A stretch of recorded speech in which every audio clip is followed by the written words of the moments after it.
Hello students, chapter permutations and combinations से ये हमारा अगला क्वेश्चन है। The number of possible outcomes in a throw of an ordinary dice in which at least one of the dies shows an odd number.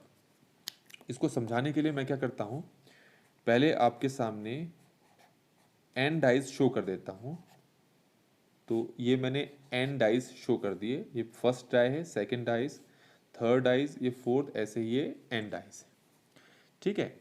जब एक dice को आप throw करोगे तो टोटल नम टोटल पॉसिबल आउटकम्स जो आपको मिलेंगे, टोटल पॉसिबल आउटकम, हम जनरल की बात कर रहे हैं, अभी जो कंडीशन इन्होंने दी है हम उसको नहीं ले रहे हैं। टोटल पॉसिबल आउटकम्स क्या हो सकते हैं? टोटल पॉसिबल आउटकम्स, आपको पता है जब आप डाइस को थ्रो करते हैं तो हर डाइस जो आपको 6 आउटकम्स देता है। तो ये जो पहला डाइस है ये आपको 6 आउटकम देगा, 1 2 3 4 5 6। दूसरा डाइस भी आपको 6 आउटकम्स देगा, ये भी 6 देगा, ये भी 6 देगा, ऐसे ही एन डाइस आपको 6 6 6 6 इस तरह से आप आउटकम्स देंगे। लेकिन जब इन सभी डाइस को आप एक साथ थ्रो करोगे तो टोटल आउटकम्स जो आपके पास आएंगे वो आएंगे 6 मल्टीप्लाई 6 मल्टीप्लाई 6 मल्टीप्लाई 6 मल्टीप्लाई, ऐसे करते करते n टाइम्स आपको 6 मल्टीप्लाई करना है और इससे आपको जो आंसर मिलेगा वो 6 की पावर क्या मिलेगा? n मिलेगा। ठीक है, ये तो हो गया आपके पास टोटल आउटकम्स।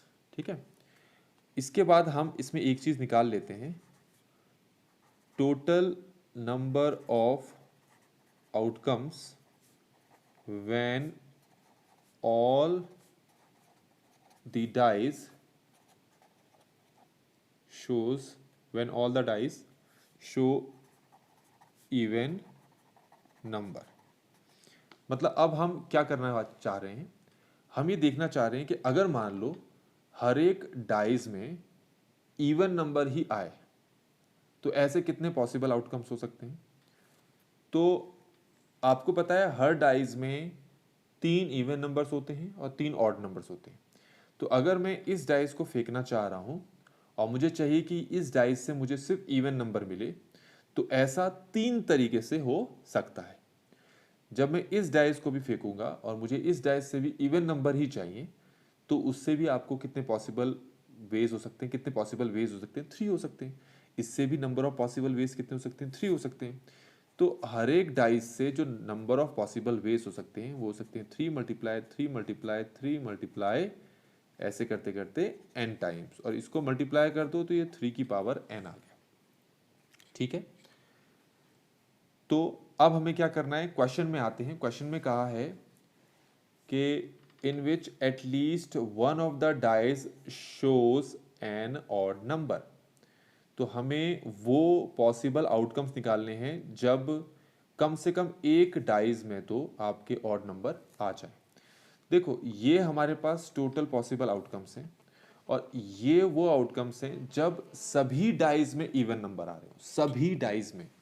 तो अगर मैं टोटल में से इस कंडीशन को माइनस कर दूं, ठीक है, मैंने इसको माइनस कर दिया, तो टोटल में से जब इतना हिस्सा मैंने माइनस कर दिया तो इसका मतलब ये है, तो जो ये रिजल्ट आपके पास आया है 6n माइनस 3n, ये आंसर आपको ये बताता है कि कम से कम किसी एक डाइस में तो ऑड नंबर आएगा ही आएगा, क्योंकि हमने वो वाला केस माइनस कर दिया ना जब हर एक डाइस में इवन नंबर आ रहा था।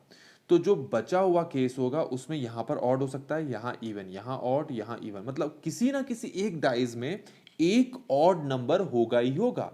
And in the question, the same thing they are asking, that find the number of possible outcome such that at least one of the dice shows an odd number। ठीक है, तो अगर एक dice भी आपको odd number दिखा देता है तो आपके लिए वो चीज कंडीशन सेटिस्फाई हो जाती है। तो हमने टोटल पॉसिबल आउटकम्स में से इवन नंबर वाले केस, जब ये सारे के सारे इवन नंबर दिखाते, हमने वो वाला केस माइनस कर दिया। अब तो आप खुद ही सोचो कि ये जो आंसर आया है इस आंसर में क्या क्या चीज पॉसिबल है। इस आंसर में पॉसिबल है ये आपका ऑड हो जाए बाकी सारे इवन हो जाए, ये दोनों आपके ऑड हो जाएं बाकी सारे इवन हो जाएं, ये 3 आपके ऑड हो जाएं, बाकी सारे इवन हो जाए, ये और ये ऑड हो जाए, बाकी सारे आपके इवन हो जाएं, ये लास्ट वाला आपके ऑड हो जाए, बाकी सारे इवन हो जाए। मतलब किसी ना किसी एक को तो ऑड होना ही पड़ेगा। ठीक हो गया। तो इस तरह से बच्चों हमने ये वाला क्वेश्चन यहाँ पर कंप्लीट कर लिया है। अगर आपको ये सोल्यूशन समझ में आ गया है तो वीडियो को लाइक ज़रूर करें, और अगर किसी स्टेप में प्रॉब्लम आई तो मुझे कमेंट सेक्शन पे ज़रूर बताएं, और चैनल को सब्सक्राइब नहीं किया तो please subscribe my channel. Thanks for watching.